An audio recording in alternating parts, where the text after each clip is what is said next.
A note from the transcriber. The events described here were removed from the records of the building known as Evenwood Hospital. This document is meant to perhaps shine some light on the supposedly paranormal goings-on found within the establishment that led to its sudden closing. If you find this document in your possession and decide to read it, be warned. Those behind the tragedy have not yet been brought to justice, nor has a scientific explanation been found for the more supernatural elements thereof. Nobody has stepped forwards claiming to be Sketch, the person or creature stated to be responsible. As such, this contains the facts, and only the facts. Evenwood Hospital was built in the town of Evenwood, Massachusetts during the colonial era by Joseph Price, a wealthy businessman at the time. It was operated by Price's family for many generations, until bought out by Emmerich Wieland, a wealthy German doctor looking to find a solo business opportunity. Emmerich ran the hospital for 5 years without incident. The people of the town considered him an upstanding citizen, the kind of person that absolutely nothing could even go wrong for. Surely, people like Emmerich would always find a way to survive. It was on the anniversary of his 6th year living in the town of Evenwood that all of that changed. Wieland was holding an annual gala at his house to celebrate 6 successful years of business. He, his wife Anna, and his daughter Katya lived in a large home near the hospital. The years had been good to them. It was one of Evenwood's most expensive houses. The guests for the gala began to arrive around 7, and the family was there to greet them.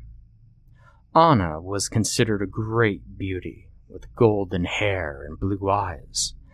Katya took more after her father, a waif-like brunette with shrewd green eyes and glasses. Both were considered the perfect family for the doctor. The gala was a large and public affair, and the house was filled with guests. Dr. Wieland's colleagues had all been invited, and they stood in a corner talking with him until well past 7:45. Anna was sitting in the parlor, entertaining the female guests from 7:15 to 8:05, when it was time for the food to be served. Katya, meanwhile, had wandered off.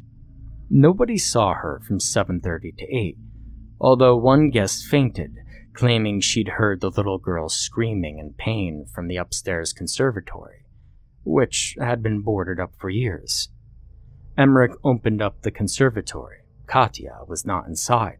However, the window was opened and the wind was blowing in, although the room had not been touched for years. It was presumed that she had gone into the hospital to explore. When she returned, she carried with her a surprisingly accurate drawing of herself and looked distant. Her parents had been occupied during this time, and none of the guests had given this to her.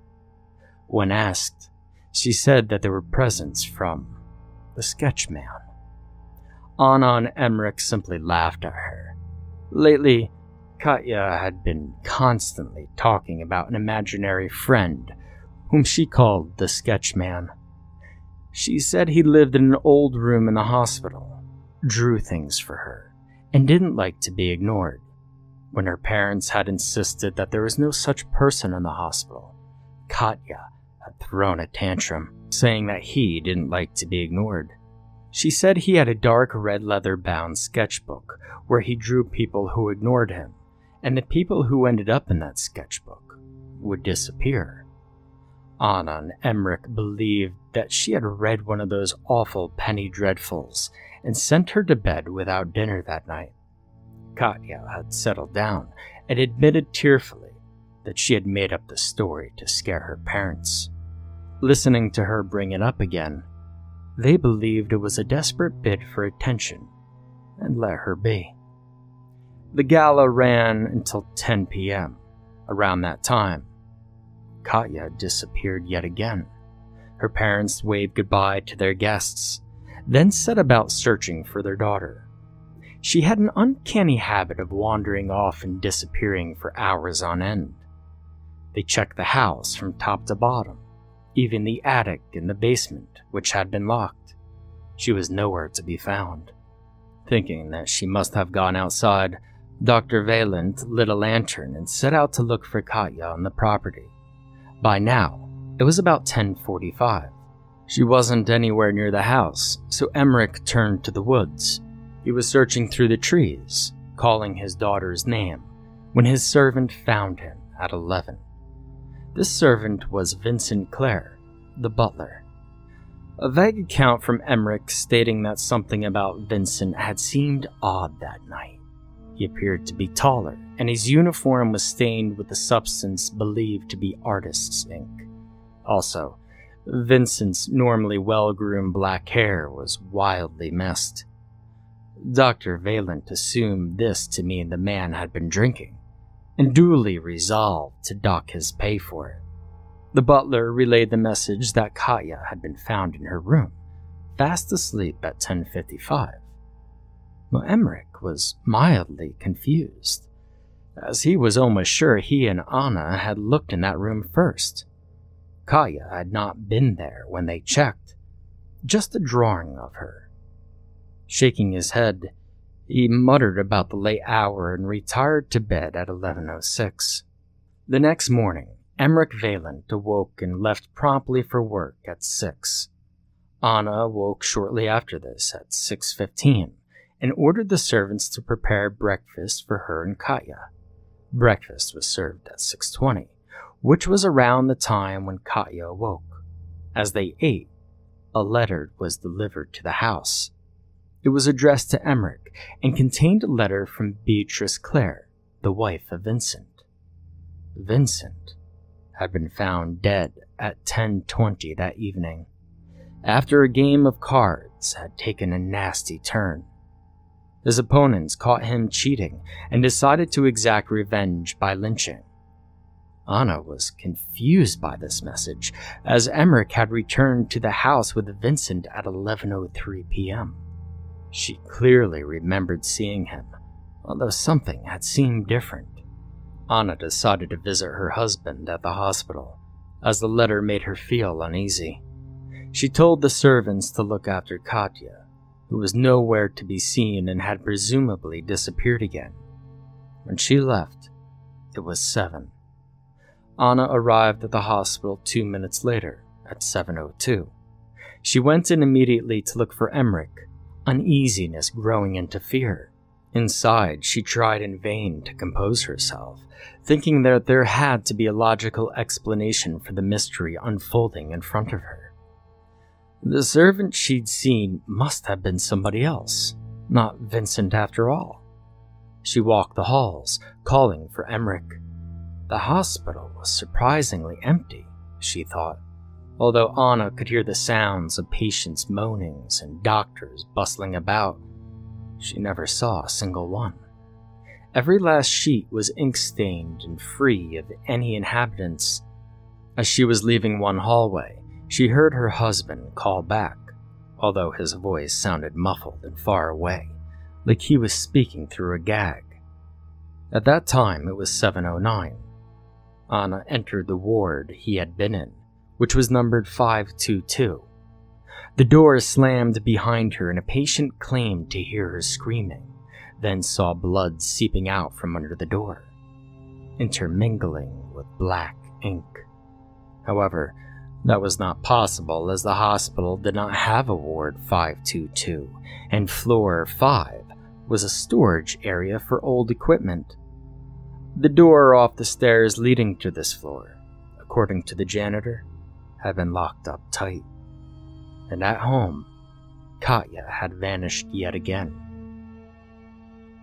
This time, the servants could not locate her until finding her laying unconscious in conservatory at 8 p.m. Emmerich had relocked the conservatory after searching it the previous night, yet the servants had found the door standing open when they went up there to look for Katya. At first, they believed she was asleep, exhausted from the previous night. They carried her up to bed at 8:04. Katya was left to lie until 9, when the servants checked back in on her. She still had not woken, and seemed to be running a fever. Katya didn't respond to anything, not touch, sound, or smelling salts. The servants decided to send someone to the hospital to alert Dr. Valen of his daughter's illness. A strange, wild-haired footman who none of the staff knew, but all swore was employed at the house, volunteered. He set off at 9:05 and arrived at the hospital around 9:07. He found Emmerich at 9:09 and relayed the news. Emmerich immediately returned to the house and arrived there at 9:11. The footman left Emmerich at this point and was never seen again by another member of the staff. Dr. Valand then rushed to Katya's room. To his surprise and fearful consternation, he found the door locked. From inside, he could hear Katya moaning and crying out in pain. The cries were occasionally broken by muttering the words, "The sketchman has many faces. He's here with you right now," repeatedly. And jerking at the knob in paranoia, he called out for the servants to bring a key. The key was found at 9:20. By that time, Katya's father was at his wit's end. He grabbed the key like a madman and forced open the door. Katya was sitting up in bed, apparently fine. The only odd feature was that her brunette hair had turned a stark white, and the room was filled with hasty drawings of wild-haired figures. The servants were confused by her quick recovery and the sudden appearance of the artwork, and questioned her on the subject. Katya told them that the sketchman had made her better with magic. Emmerich assumed that Katya was remembering a dream she had while unconscious, although the mention of the sketchman again, after what she had been muttering, was unsettling. The chanting was still fresh in his mind, although he quietly assumed it had probably been nerves and nothing more. Dr. Valent sent her back to bed at 9:25. It was then that Emmerich was finally given the letter that told of Vincent Clare's death at 10:20 the previous night. He was confused, as he thought he'd seen Vincent Clare alive and well at 11. The servants also notified him of his wife's going to the hospital to tell him this. And Dr. Valent was even more confused because he hadn't seen his wife, nor had she relayed her message. None of the other doctors had seen her either, although some of the nurses thought they heard one wild-haired patient mention having seen her going up the stairs to the 5th floor. By then, it was 9:35. Emmerich sent servants to search the hospital for Anna. They returned at 9:57. Anna had not been found, even on the 5th floor. Distraught, the doctor sent out a party to search the surrounding area, telling an unfamiliar wild-haired servant to look after Katya. He dashed out the door. Emerald searched well past 12:30, then started to make his way back home. At around 1, he stopped for food at a tavern. He did not arrive home until 3. At home, Katya was playing a game with the sketchman. The sketchman would hide, and she would try to find him. But if he found her first, he said he'd take her away from Evenwood to someplace magical. She still hadn't found him. Walking up towards the attic, Katya began to feel a little scared. The sketchman was being very, very quiet. Normally, he gave her a hint by rattling a doorknob or treading on a loose board. But now it was dead quiet. But she had a sense that she was being watched, and that sense was growing by the minute. The creaking attic door was open already, and inky footprints, the surefire mark of the sketchman's presence, were scattered across the stairs. She walked in, calling his name and telling him she didn't want to play anymore. And suddenly, she felt his arms around her. Katya looked behind her in fear and saw her friend standing over her, looking incredibly happy. His silvery eyes were swirling like smoke blown by the wind. Seeing her fear, the sketchman held her tighter. Katya began to struggle, but he held fast. The squeezing began to hurt and it became difficult to breathe. She grabbed an old rusted knife her father had thrown up there and tried desperately to attack, but only managed to graze his arm. Downstairs, the grandfather clock struck 4. The arm which Katya had grazed was dripping a thick black liquid. She screamed in horror when she realized that it wasn't blood. That was black ink.